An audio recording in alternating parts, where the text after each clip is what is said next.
خەزان جەستەمی پڕ کرد لە گەردی بێزاری، سەفەرم بەناو دارستانە سەوزەکانی تەمەن و باخچە هەڵواسراوەکانی جوداییدا دەکرد. سەفەرێک سەرابەکان دەستی منیان پەلکێشی میحنەتترین ئاواتی سوتاو دەکرد. ئای لەو دەریایی بەهێمنی هەموو جارێ دەیگریاندم،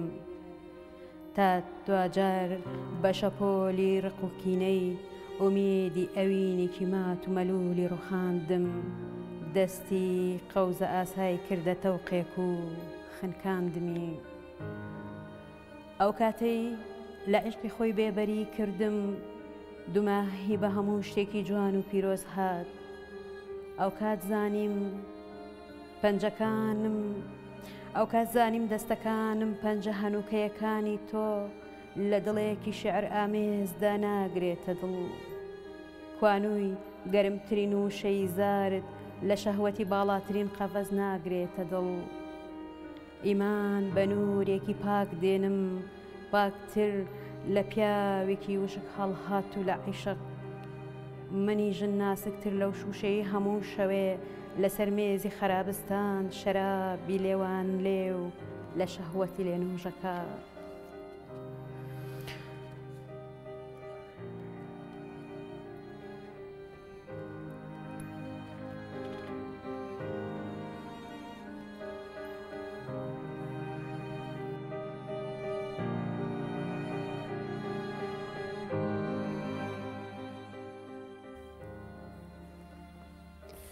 ئازیزانم سڵاتان لێبێ و ئێوارەتان باش، ئەتوانین بڵێن ئێوارێکی شعریتان باش. خۆشحاڵین لە پرۆگرامێکی نوێ بە یارمەتی هاوکارانم دەبین و میوانی ماڵەکانتان بۆ ئەم ئێوارەیەش لەسەر ئەم کتێبە جوانە قسە ئەکەین کە لەسەر هەناسەیەک جگە لە ئیشق هیچ نانووسرێت. نووسینی ترێ مەحموودە. ترێ مەحموود ئەم ئێوارە لە ستۆدیۆکانمانی جوانتر کردووە. لەگەڵ ئەوەی کە شاعیرە لە هەمان کاتە ڕاگەیان کاریشە، کاری میدیایی ئەکات. ئێمە زۆر خۆشحاڵین کەم ئێوارە ترێخان لەگەڵمانە بووە. زۆر سوپاس. خێر بێی ترێخان. زۆر سوپاس. منیش خۆشحاڵم لێرەوە. ڕێز و سڵاو بۆ بینەران و بۆ ئێوەش دەستان خۆش بێت. دەستی تۆش خۆش بێ، ماندوو نەبی و بە شارێکی زۆر جوان دەستت پێ کرد. زۆر سوپاس. هەر بژیت. ترێخان ئەمێ بزانم چۆن ڕاگەیاندن و نووسینی شعری پێکەوە کۆ کردوتەوە لە هەمان کاتە لە یەک کات هەردووکیان ئەکات. بەڵێ هەڵبەتە دوو دەواازەی جیاواز، بەڵام چۆن دەڵێ لە ئەکامە ئامانجێکم هەیە، دەمێت لە هەردوو پەیامەکە و هەردوو ڕێگاکە و لە هەردوو دەواازەکەەوە بیگەێنم. لە ڕاستی ئامانجی تۆ چیە لەوە؟ بێگومان ئامانجی من ئەوەیە کە دەبێ و پەیامێکی نەتەوەی، پەیامێکی با بڵین مرۆڤ دۆستانە بگەێنم. ئیتر لە ڕێی بەرنامەوە بێت، لە ڕێی شیعرەوە بێت، دەمەوێت بیگەێنم. بە هەڵبەتە بۆی لە هەمان کاتە بواری ڕاگەیاندنم هەڵبژاردۆ بتوانم کە بەجددی کار لەسەرم بابەتە بکەم و باری ئەدەبیش بە هەمان شێو بتوانم ئەوەی لە بەرنامەوە بەوتن نەتوانم بتوانم تعبیری لێ بکەم لە ڕێی نووسینەکانمەوانێ. بەڵێ ترێخان باز لە شاعرکەین. ماوەی چەند ساڵە شعرە نووسیت؟ هەڵبەتە ماوەی نووسینی شعری من ماوەیەکی دوور و درێژە. ئەتوانم بڵێم دەگەڕێتەوە بۆ ئەزمموی 19 تا 20 ساڵ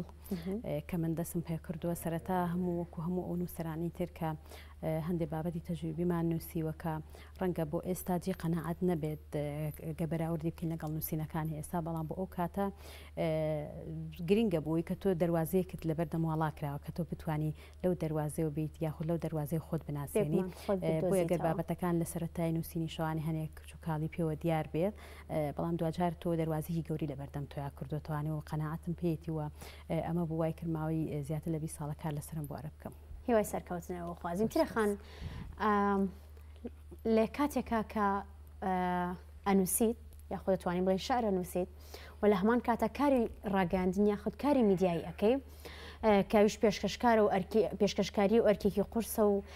لەسەر شانی تۆیە، وەلا کاتێکی کەشا تۆ دایکیت. سێ ئیشی جیاواز، سێ ئیش کە هەرێکە و بەرپرسیارەتێکی قورسە بۆ تۆ قورس نییە لەسەر شانت لە هەمان کاتە ئەم سێ ئیشە پێکەوە گرێبیت؟ لە ڕاستی ئەگەر هەر یەکێک لەو بوارانە جیا بکەین و بۆ خۆی کاتێکی خۆی ئەوێ بۆ نمونە دایکایەتی شتێکی پیرۆزەوە ئەرکێکی خۆی ئەوێت تۆ لە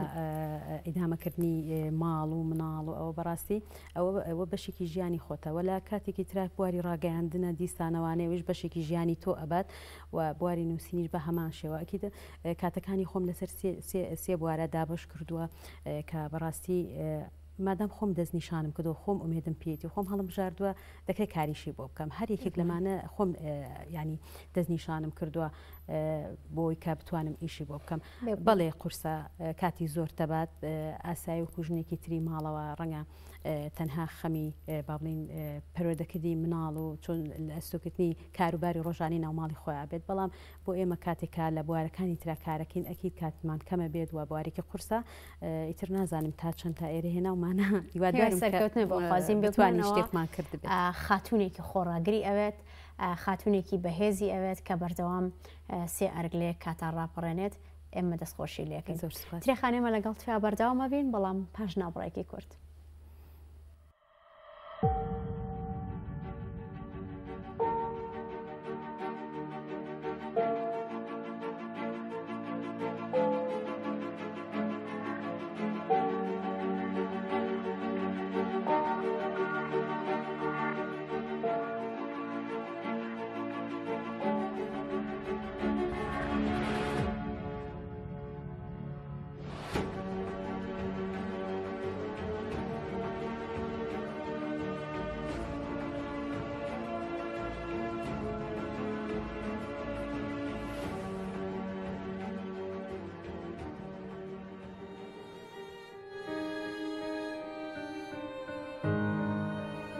جگە لە عیشق هیچ نانووسرێ کاتێ لە دانیشم ئارامە بم وەکو لە باخچەیەک دانووست بم هەمیشە لە بەردەم ئاوێنەکانی دڵ تا گۆرانی ئەڵێم سەماکەم لە ناو پەڕەی دڵ تا کەروێشکی خۆشەویستیەکەم لە ناو یاقوتەکانی بۆنی هەناست زرنگەی نهێنێگەم خاتە نێو دڵتەوە تا ئەو سەری گومانەکان لەگەڵە دەژیم وەک مۆسیقا بەناو ڕۆحدا دێم و دەچم ئەزانم بێدەنگیت قوڵتر مەکاتەوە لە بیرکردنەوە عیشق ئەچێتە گیانمەوە تۆ پیاوی بە عیشق ڕۆحم شۆ عیشق بە زۆر دەمهاوێتە نێو تابلۆیەکەوە وا عیشق لە چاو ماڵ هات دەوەرە بە هەناسە ماوەرە ژوورێ خۆبۆنی عاشقی لێدێ خۆبۆنی ڕۆحت هەمیشە دەمخاتە نێو جەنجاڵی عیشقەوە ئەشزانم لەسەر هەناسە جگە لە عیشق هیچ نانووسرێتەوە عیشق دڵۆ پێک شیری فرشکی دای کە بەلێوی مناڵێکەوە من دەمەوێ لەسەر سەوسترین نیگات ببم بە عاشق بە یەقینی ئەو نیگایەوە عیشق بکەمە شەقام بۆنی لەگەڵ خۆم بەرمەوە ئەزانم نقم بم لە گێژەنی پیاوێکە بۆنی سووتانم لێدێ بۆیە هەمیشە دەستەکانمە کەمەوە بۆنی ترس و شەرمی لێدێ چه خامۆشیەک لەسرمدایە لەم زوڵمەتەیە دەستم بگرە با تاریکیم ببێ بە تۆ کە بۆنی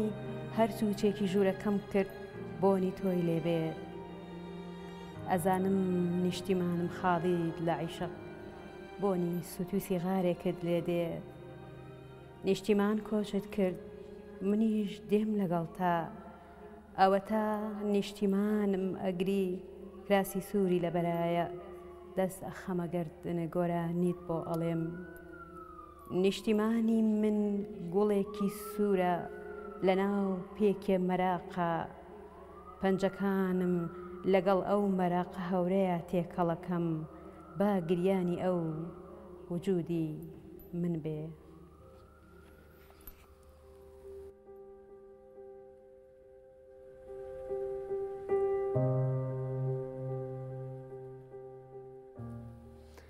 دووبارە بەخێر بێتەوە ترێخان ماندوو نەبی ترێخان ئەمە بزانم لە چی بوارێکە زیاتر شعرە نووسیت؟ ئایا هەموو شعرەکانت هەموو بوارەکانی لە خۆ گرتووە و چەند بەرهەمی چاپکرایشە هەیە؟ بۆ بواری نووسین هەڵبەتە ئەوەی پێویست کات من دەمەوێت شاری بۆ بنووسم و بەتایبەت لە ڕووی مرۆڤایەتیەوە چۆن کار لەسەرم بابەتە بکەین لە هەموو بوارەکانە گرنگە کە تۆ ڕۆ مرۆڤایەتەکە لە بەرچاو بگری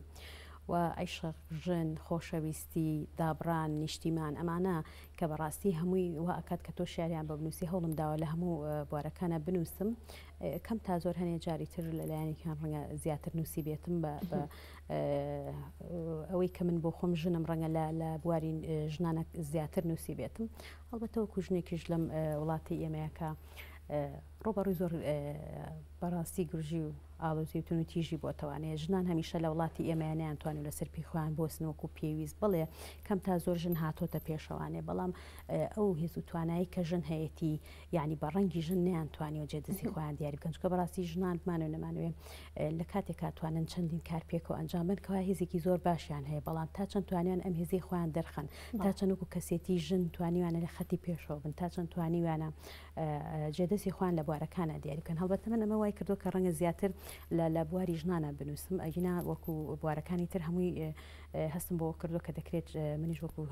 شاعرێکی تر شتی بۆ بنووسم هەر ئەوە وای کردەوە ترێخان ئەگەر گوێبیستی شعرەکانتە بین زمانێکی سادە بەڵام زۆر ناسک زۆر جوان ئەتوانە پەیامەکەی خۆی وەکو ژنێک بگەێنێت بێگومان لەبەرەوەی باسی ژنەکات و هەم ژنێکی شاعریش شعرەکانی نووسیوە مەرج نییە کە ژنێک شعر بنووسێ ئیتر پەیامەکەی زۆر بەناسکی بگەر بۆ منە ڕەگەزی بەرامبەر بینووسێ بەو جۆرە نەبێت بەڵام ئەوەندی من هەوڵم داوە بەڵێ ویستومە بە زمانێکی سادی ژنانە بنووسم و تعبیری لە ئازارەکانی ژن بکەم بۆ پرسیارش کە تا چەند بەرهەمی چاپکراوە بەڵام من لە 2014 کۆمەڵ شاری لەسەر هەناسە جگە لە عیشقی نانووسرێ کە ئێستا بەشێکی لەو قەسیدەیەم خوێنەوە لەبەر قەسیدەکە خۆی زۆر درێژە لەبەر ماوەی بەرنامەکە بەشێکم پێشکەش کرد لە 2014 ئەوم بە ئەنجام گەیان و هەوڵەما کە بەرهەمەکان باڵێنکوی ئەو بەرهەمانی کە 15 ساڵ نووسی من چاپی بکەم وە لە دوای ئەوە من چەندین شعری تر ئامادەیە و لە ئێستای هەڵچەند یعنی بیرم بۆ ئەوە ناچێت کە توام ئەو بەرهەمە چاپ بکەم لە کاتێکە هەستەکەم کە دۆخی خەڵک و ژیان و گوزەران بەڕاستی دۆخێکی هێندە قورسە ڕەنگە لە ئێستاە بابەتێکی ئاوا تۆ من کۆی کەمانە بە چاپی بگەنم ڕەنگە خوێنەر تااقەتی نەبێت لە ئێستا خوێنەری زۆر حەزی لە شتی کورتە ئەوە بە بڕای من لە ڕێی سوۆشال میدیاوە ینی ئێمە ئەتوانی زۆر جار پەیامەکانی خۆمان بەرهەمەکانی خۆمان بگەین ئیتر باشی کردووە کە کەمتر کتێب خوێندرێتوانە بۆ خۆتان ڕۆژانە دەبینین چەندین کتێب چاپ بکرێت بەڵام خوێنەری زۆر کەمە ئەمە واکات لە ئێمە کە ساربینەوەلەوەی کە بەرهەمێکی تر چاپ بکەین بەڵێ ترێخان ئێمە هەمیشەکە لە پرۆگرامەکانمانە بەرمنە ڕەگەزی بەرامبەر یاخود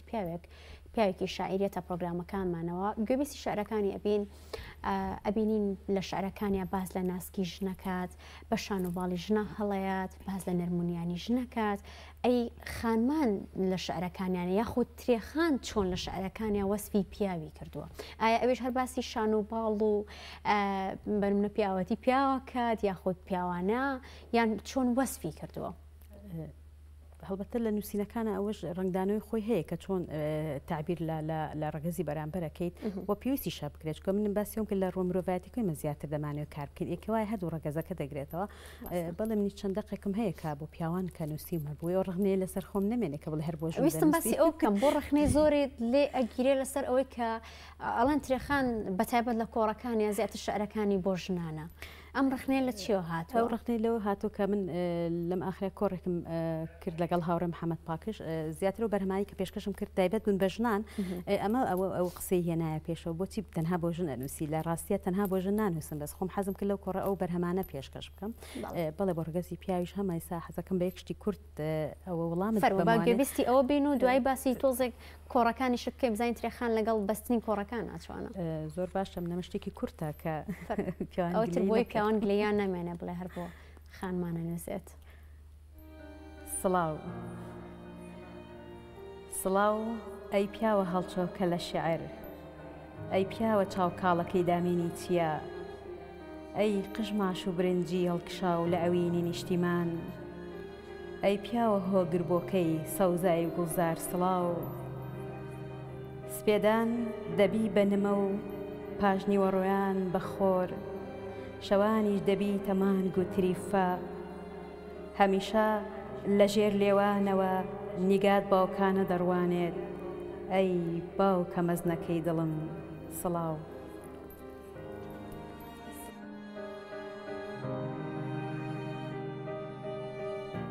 دووبارە پرسیارێکی کەم لەلا دروست بوو لە لای پیاوان هەمیشار بەسەر کچی 14 ساڵ و 15 ساڵ و ئایتر کچی گەنجە شعرەڵێن، بەڵام لە وەسفی ترێخانە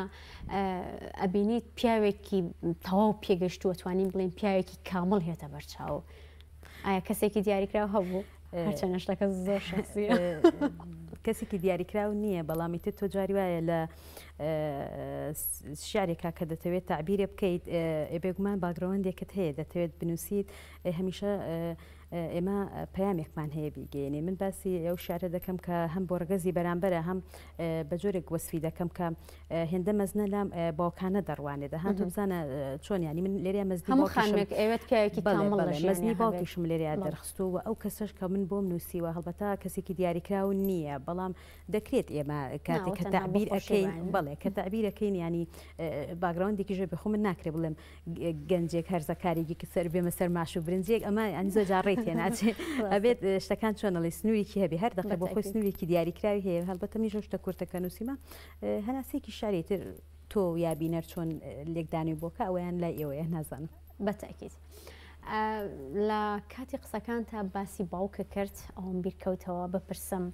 ئایا ترێخان خێزانەکەی تاکو چەندێک هاوکاری بوون بە تایبەت باس ئەەکەم کە بەداخەوە لە کۆمەڵگەی ئێمە ڕەنگە ڕاگەیاندن و شاعیر بوون دوو پیشە بێت قرس بێت لە لای زۆرێک لە خێزانەکان. ئایا خێزانەکەی ترێخان تاکو چەندێک هاوکاری بوون تاکو چەندێک پشتیان گرتووە؟ بێگومان خێزانی من هەڵبەتم بەداخەوە من لە سەرای مناڵێکی کەمەوە باوکم وفاتی کردووە وەکو باوک نەیتوانی و هاوکاریم کە لەبەرەوەی لە کاتێکی زۆر وفاتی کردو، بەڵام خێزانەکەم بەگشتی زۆر زۆر هاوکارم بوون پاڵپشتم بوون حتا ژیانی هاوسەریشم دروست کرد. هێشتا خێزانەکەی خۆم هەر دەستبەردارم نەبوون چکە زۆر جارەوە لای خۆمان هەیە ترڵێ من پەیوەندی بە خێزانی خۆی و تایبەتمەندی ژیانی خۆی وایە تر ئێمە لێرێ وازی لێنین بە پێچوانە خێزانی من زۆر هاوکارم بوون لە سەرەتای هەموو کۆڕێکمە ئەوان لەگەڵ مابوو لە سەرەتای هەموو چالاکێکمان خێزانەکەم لەگەڵ مابوو پاڵپشتم بووە و بە دەرەجەیەک ئەتوانم بڵم برایەکەم مامسا پەیوەند کە ئەو زۆر زۆر پشتگیری منەکات و لە هەموو بابەتەکانە بەردەوام تێبینی و ڕێنوێنی مەکە ینی بەردەوام هاوکارمە بەردەوام لە چاپکردنی بەرهەمەکانمە هاوکارمە ینی زۆر زۆر چۆنەڵێها ڕۆژانە لەگەڵ منە لەگەڵ بابەتەکانە تاوتویەکەین چکە بەڕاستی بوونی خێزان و پاڵپشتی خێزان گەورەیەکی زۆر ئەدات بە تایبەت بە ژن لە وڵاتەیە. ئەو دەواازی ئەوان کە بۆ منیان واڵا کرد و ئەو هاوکاری ئەوان زۆر گەورە بوو بۆ من هەتا ئێستاش من لەسەر ئەو ڕێڕەوە ئەڕۆم. ڕاستە هاوسەرەکەشم بەشی خۆی هاوکاری منی کردووە، بەڵام ئەوەندی لە بوارە ئەدەبەکەیە زۆر زۆر پەیوەندی برام زۆر هاوکاریم بوو لێرەوە چاوەکانی ماجەکەم بەڕاستی ئەو هەمیشە یعنی واکات کە ڕۆژ بە ڕۆشتەکانی من بەرەوە بە هەم لە باری ڕاگەاندنە بلەکاری نووسینە حەزەکات شتەکانم باشتر بێت باشتر ئەوەی کە من بە باشی بزانم ئەو هێشتا پێکەمە دەیەوێت زیاتر بڕۆمە پێش. هیوای سەرکەوتنی بۆ خوازین هیوادارین کە کاک پەیوەند نمونەی هەموو برایەک بێت لە پشتی خوشکەکەی لە پشتی خانمێک کە ئەوێت بەڕاستی خۆی بێت ئەوێت بەڕاستی لەسەر پێی خۆی بۆستێ. باسی بینم کرد کۆڕ و چالاکیەکان و بیرمان چێ وەڵامی ئەومە بزانم لەگەڵ بەستنی کۆڕەکانە تۆ چۆنی و بە تایبەت لە سەردەمی کۆرۆنایە کە خەڵکی کەوتبێ جێوێکی کە ئابەی زۆرەوە پێویستی بەوە بوو کە تۆزێک جەو بگۆڕێت تۆزێک لە بارودۆخێکی هێمنا بێت تاکو چەندێک کارت بۆ کۆرۆناکڕ و هیچ بەرهەمێکت هەبوو لەو کاتەیە؟ هەڵبەتە لە سەردەمی کۆرۆنا من یەک جار کۆڕم بەستۆ بۆچی لەبەرەوەی بەڕاستی ئەبێ ئێمە لایەنی تەندروستی هاوڵاتیانیش لەبەر چاو بگرین بۆی کە ئێمە چالاکیەکەین ینی زۆر جار ئەرکێکە خێنە سەر ئەوان کە بێن ئامادە بن لە چالاکیەکانی ئێمە، بەڵام ئێمە تاچەند لە ڕۆ تەندروستەکەی و ئێمە ئاورمان لەوە داوەتەوە تاچەند زیانیان بۆ ئەوانە بێت لەبەرەوەی تۆ خەڵکانی یەک دانیشە لە چالاکیەکانە تاچەند تۆ ینی ئەزانی کە ئەمە تەندروستێکی باشی هەیە یان زیانی بۆ ئەوانی تریژە بێ بۆیە من هەوڵما زۆر زۆر کەم بەشداری چالاکیەکەم کەم لە دوو ڕۆیەکەم لە ڕۆی تەندروستێکەوە گەردۆخەکە لە بەرچاو بگرین. بەڵێ لەم کاتیا من تەنهایە کۆڕم بەستۆ هەرچۆنە گلەیەکی زۆریشم هاتۆتە سەرەوەی کە زۆر جار هاوڕیان و برادران و دۆستان پێمان دەڵێن بۆ کۆڕیا بۆ فیستیڤال کە بەشداری بکەین. من لێرە داوای لێبوورنیان لێکم چاوێن ماجەکەم بەڕاستی دەستی یەک بێکی ماندووبوونی ئەوان ئەگوشم، بەڵام من پێم وایە چالاکی لە ئێستا زۆر زۆر کاڵ بۆتەوانێ ئەگەر ڕۆژانە تۆ تەماشا بکەی ئەو چالاکیانەی کە دەکرێت ینی چەند کەسانێکن دووبارە دەبنەوانەیە ینی لە هەموو کۆڕەکانە بەڕاستیەوە خۆشنی هەم لە ڕووی شاعیرەکان کە دووبارە دەبنەوە و ئامادەبوانی ژانیوان لێتە کۆمەڵێکن کەسانێکن کە ڕۆژانە لە چالەکەکانە دووبارە بۆچی ترێخان ئەم کەڵبوونە ڕوویە ئایا نووسەران شاعران یاخود هونەرمەندان ئەتوانین بەگشتی بڵین خۆیان تا ڕادەیەک کەڵبوونەوەیان لە کارەکانیان یاخود کەسێک نێپشتیوانیان بێ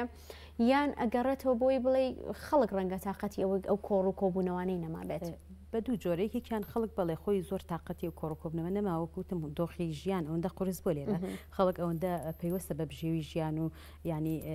بەڕێکردنی ڕۆژانی قورسی ژیانی خۆی کەمتر ئاو لە چالێکەکانەداتەوە لە لایەکی تریشەوە بڵێ ئەوەندە بەرهەمی ینی کرد و کاڵ پێشکەشەکرێت خەڵک تااقەتی نییە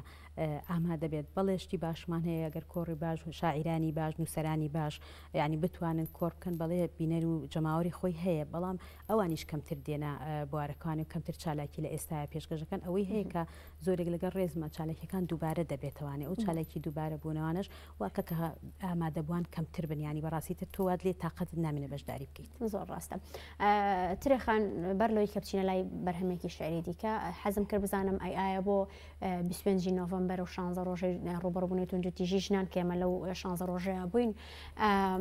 هیچ چالاکیەکت کرد یاخۆت هیچ کۆڕێکت ڕێک نەخست هیچ شعرێکت هەبوو لەو ڕۆژانەیە بەڵێ من بەدوو پەیام توانیم ئەوەی کە ئەمەوێت بیگەین یەکەمیان ئەوەیە بەژاری کۆڕێکمان کرد کە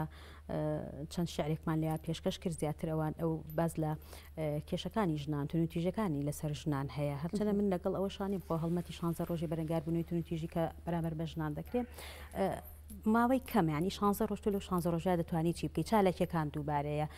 یعنی دەکرا ساڵ بە ساڵ تۆ پرۆژەت هەبێ بۆ ئەم ساڵ پلانت هەبێ بۆ ساڵی داهاتوو چۆن ئەتوانی خەڵکانێکی تر ژنانێکی تر کا بێدەرامەتن چالەکەکان لە چاو ئەوەی کە بەپی پێویست باش بوون هەبوون بەڵام ئەگەر سێرت کردە یەک پەیامیشی چالاکیەکان هەیە بەڵام چالەکیەکان یەکدەست نییە بۆ نمونە هەر ڕێکخراوی چالاکی خۆی هەیە هەر گروپی چالاکی خۆی هەیە ینی چالەکیەکان هێزێکی نییە سەنگێکی نییە لەبەروی چالەکیەکان ئەوە نیە یەک ناگرن بۆ نمونە چەندین ڕێکخراومان هەیە ئیدی بای کاتێکە باسی 25 نۆڤەمبەرەکەی پێویستە یەک بگرن بۆی چالاکێک پێشکەشکرد کە سەنگی هەبێت بۆی بتوان هەموو جەماوەرێک ئامادەی هەبێ و بەتایبەت ژنانیش لێوەی لێرە یابینیمان هەژ تا ژنان خۆشیان زۆر کەم بەشداریان لە چالێکەکانە کردبوو دیسانەوە دەگەڕێتەوە بۆی کە هەر گروپێک چالێکێک دەکات کا بە مڵکی خۆی ئەمە واکات کە چۆنەڵی تۆزێ کاڵبوونەوە هەبێت بەڵێ لە لایەکی تریشەوە کۆمەڵێ بەرنامەی تایبەتمان کە لەسەر 25 نۆڤەمبەر بە تایبەتی و ڕێکخراوانی کە لە باشووری کوردستانە هەیە چۆن کارێن لەسەر بوارەکانی ژنان کردەوە تا چەند توانی ویانە لایەنی کەم کارێک بکەن کە مەسلەی ژنان زیاتر بەرنە پێشەوە هۆشیاری کۆمەڵایەتی بڵاو بکەنەوانەوە کارێک بکەن لە ڕووی با بڵین ئەوەی کە خەمی ژنان کەمتر بکەنەوە تا چەند ڕێکخراوەکان ئەرکیان بەمەوە کێشاوە و تا چەند کاری لەسەرم بابەتە کردو بەڵێ کۆمەڵی بەرنامەی ئەومان پێشکەش زۆر باشە هیوای سەرکەوتنتان بۆ خوازین کاتە باگەمان لە بەرهەمێکی کە بێت بەسەر چاو جوان بێت.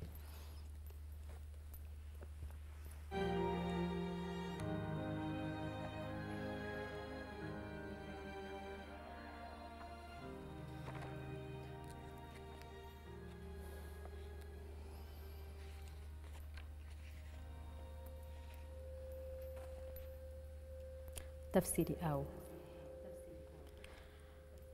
وەرە ماڵێکت بۆ کەم لە شوشە پەنجەرەکەی دڵم بێ پەردەکانی قژی خاوم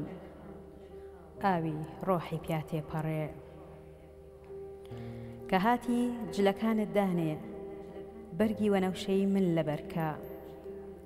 تف لە مانگی پیر خۆری مردارەوە بوو ڕۆژی گیان هەڵا کاژمێری شکاوکە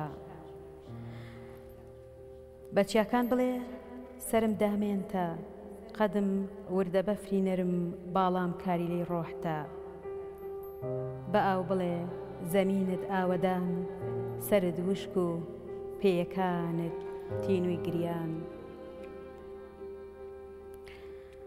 پەنجەت بۆ ئەوێ ڕاکێشە کە حەزەکان تیلەیە بڕوانە چاوی نەرمبایەک خەد و باڵای نێو نەمامێک کراسێکی کۆپەشمیل ئاودامان لەبەری کە وەک گیاڕاکشاو لێوەکانی ئاڵتر لە دەنگە یاقوتەکانی ناخت شەرمنتر لە ڕەنگی شەرمنیم تۆ نەت ئەزانی ئەم گەمە ناسکە لەگەڵ منا ناکرێ من تەفسیری ئاوەکەم لە یەکەم وەرزی دابڕانە هاوارەکەم بڕوخێ نەفسی ئەم ئاگرەی بەجی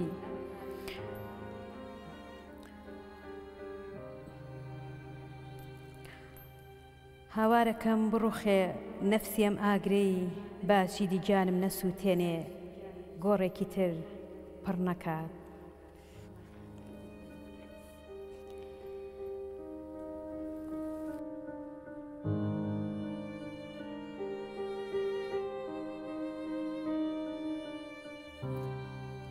خێر بێتەوە سپاس بەداخەوە کە باسی ئەوم کرد هاوارەکەم ئەماگرە باچی دیجانێکی تر نەسووتێ گۆڕێکی تر پڕ نەکات بەداخەوە کە ڕۆژانە لێرە و لەوێ دەبینین کە تونوتیژەکان لەسەر ژنان هێندە زۆرە یعنی ئینسان بەگشتی و بەتایبەت ژنان ویان لێ دێ کە ئاگە لە جەسەی خۆیان بەردەن لە بەرامبەر ئەم دۆخە قورسەیە جا لەبەر ئەوەیە من ئەمەوێڵم باجیتی نەفرەت لە ئاگر بکەین بائیتی گیانێکی تر نەسووتێنێ گۆڕێکی تر پڕ نەکات بەداخەوە کە ڕۆژانە گوێبیستێوی لە ڕاگەیاندنەکانەکە ژنێکی تر خۆی دەکاتە قوربانی هیوادارین ئەو شازە بیرکردنەوە لەناو کۆمەڵگەی ئەمانەمێنێ ئاگر بەریانە جەستەی خۆت بەڕاستیەوە قوربانیەکە کە نامانێ ئەسڵەن باسی لێ بکەین یعنی بیرکردنەوە لێ بۆ خۆی زۆر زۆر قورسە جا لەوەی کە گەر ئەنجامی بی بۆ هیواین هیچ کەسێک ئەنجامی نەدا و نامێ باسیشی کەم لەرە ترێخان لەبەرەوەی کاتمان زۆر زۆر کەم ماوە پێم خۆش بزانم لە ئێستادا کە کاری ڕاگەاندنەکەی کاری ڕاگەاندنیشت هەر بەرنامەی هونەرین یاخۆت چییە کە ئێستا کاری لەسەرەکەی بەڵێ هەڵبەتە من لە درێژی بەرنامەکانمان کارم لەسەر هەموو بوارەکان کردووە هەر لە بواری گەنجانەوە و مزیاتر لە بواری لاوانە ئیشم کردووە کە بەرنامەی ڕاگەاندنەکەم بەرنامەی ڕاگەاندنم لە رادیۆ مەڵبەندەوە پێشکەش کرد و دواتر بەرنامەی ڕۆشنبیریم پێشکەش کردەوە بەرنامەی گەنجان و ژنانم پێشکەش کردووە بەرنامەی سیاسیشم پێشکەش کردو بەرنامەی سیاسی بۆ باشووری کوردستان تا ڕادەیەک قورسە لەبەرەوەی ئێمە بەرنامەی کاتێکە بەرنامەی سیاسی پێشکەشەکەی تەواوی میوانەکانیشمان ژن بووە و ئەمەدە پێشکەشکار ژن بووە ئەوە کەمیشە ژنان لەسەر سیاست قسە بکەن لە وڵاتەیە ئەوشمان کردووە بەڵام لە ئێستا دوایین بەرنامەی من بەرنامەیەکی کۆمەڵایەتی ژنانە دەمانوێت لەسەر پرسەکانی ژنان قسە بکەین هیوادارین سەرکەوتوو بیت ترێخان ئەمانەیە بزانین هیچ بەرهەمێکت ئامادەیە لە ئێستادا بتەوێت چاپی بکەیت یاوەکو دووە بەرهەمی خۆت وەکو پێشتر ئاماژەم پێکرد بەڵێ بەرهەم هەیە بەڵام لە ئێستا بەنیاز نیم بڵای بکەمەوە بۆیە من ئێستا پێم وایە کە بۆ ئەم سەردەما ئەدەبی بەرگری زۆر گرنگە چکە بەڕاستی ئەدەبی بەرگری لە مێژۆ گەر تەماشا بکەین هەتا ئێستا توانیوێتی کاریگەری خۆی هەبێت و توانیوێتی شۆڕشێک بێت و شۆڕشێک وەچەرخانێک دروست کات کە بەڕاستی ئەمە توانین بڵین باسی شۆڕشی کوردیش بکەین کە بە دوو جۆر ڕۆشتونەتە پێشەوە بەڕاستی هەم ئەوەی کە سیاسیەکان کردویان هەمووی کە هونەری بەرگری کردوێتی لە بواری ئەدەبی بەرگریشە ئەمە کاریگەری خۆی دروست کردو بەڕاستی ئەمە بێ ڕاشکاوانە بڵین ئەوەی کە هونەری بەرگری توانیوێتی بیکات چۆنەڵی زیاتر دۆزەکەی بردۆتە پێشەوە ئەوی کە دۆزەکەی زیاتریناوەتە دواوە سیاسەکان بووە لە ڕۆ سیاسەکەی بۆ نەک لە ڕوە ئەدەبی بەرگریەکە بۆی لە ئێستا زۆر گرنگە لەسەر ئەو بوارە کار بکەین هەڵبەتە من زیاتر لە ڕووی بەرنامەکانەوە کار لەسەر ئەم بابەتاکەم بەڵێ کۆمەڵی نووسینی زۆریش ئامادەیە بەڵام ئیتر تاکید نیم ئەتوانم ینی لە ساڵی ئایندەیە بە چاپیان بگەێنم یاننا چکە بەڕاستی لەگەڵ ڕێز و سڵاوم بۆ هەموو ئەو شوێنانی کە ئامادەی ئەویان دەربڕێەوە کە بەرهەمەکانی من بە چاپ بگەێنن بەڵام هێشتا خۆم تۆزی سیستم لەوەی کە ئایا تا چەند کۆیان کەمەوە بە چاپی بگەین زۆر باش ئێمە هیوای سەرکەوتنە بۆ خوازین بۆ هیوای ساڵی نوێ ببێتە هۆی ئەوەی کە یەکەم بەرهەمی یاخود بڵین کۆتا بەرهەمت کە لە ئێستادا ئامادەیە بە چاپ گەێنرێت و بەرهەمی تازە ببینین زۆر زۆر خۆشحاڵ بووین دووبارە بەخێر بێ سەر چاوان سواز بۆ ئامادە بوونێت ئەرکرد کێشا ترێخان زۆر زۆر سواز بۆ ئێوە سواز بۆ تەواوی ستافی بەرنامەکەتان سواز بۆ بینەرانمان ئومێدەکەین کاتێکی خۆشیان لەگەڵ ئێمە بەڕێکرد هەرگیز زۆر سواز بۆ تۆش و سواز بۆ سپۆنسەری جلوبەرگەکانی منیش کە MCM لە شەقامی سەرەکی بەختیاری سواز بۆ ئێوەش کە هەتاکو ئێستا بینەرمان بوون ئاسوودە بن و ئێوارەیەکی خۆش